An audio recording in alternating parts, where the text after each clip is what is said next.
บายดีเนาะข้าพเจ้าเองมีชื่อว่าคำพงษ์แก้ววิไลวันนี้ข้าพเจ้าจะมาเล่นวิดีโอเกี่ยวกับวิชาประสบการณ์ที่มีหัวข้อว่าครูเป็นผู้ให้ข้อคิดที่ดีแก่นักเรียนซึ่งจะเป็นอะไรนั้นเรามาติดตามรับชมวิดีโอไปพร้อมกันเลย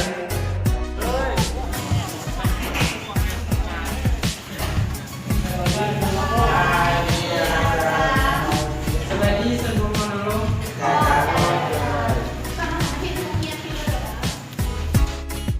ครูขึ้นห้องทุกๆชั่วโมงเรียน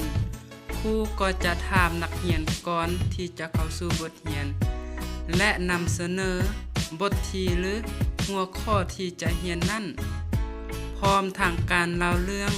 เพื่อกระตุ้นให้นักเรียนมีความตั้งใจเรียน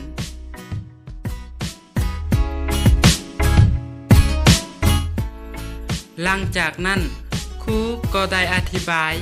เนื้อในของบทเรียนแล้วครูก็จะตั้งคำถาม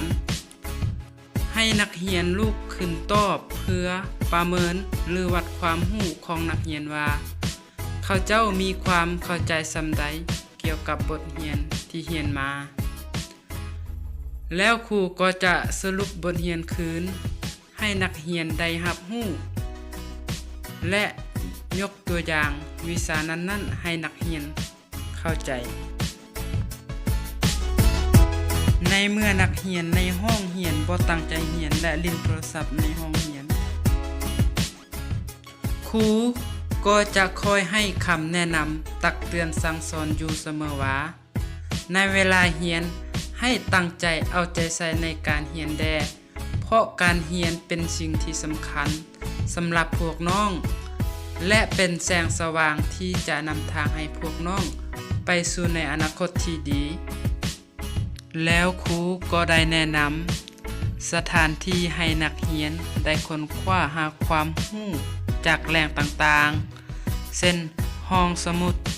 หรือห้องอินเทอร์เน็ต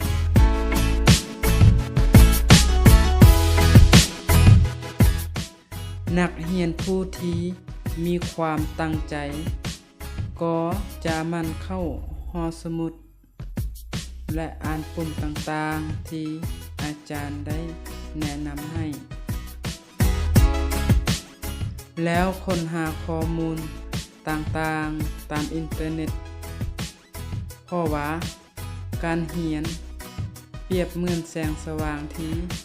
จะนำทางให้พวกเราไปสู่ในอนาคตที่ดีฉะนั้นพวกเราต้องตั้งใจฝึกฝนรอล้อมตนเอง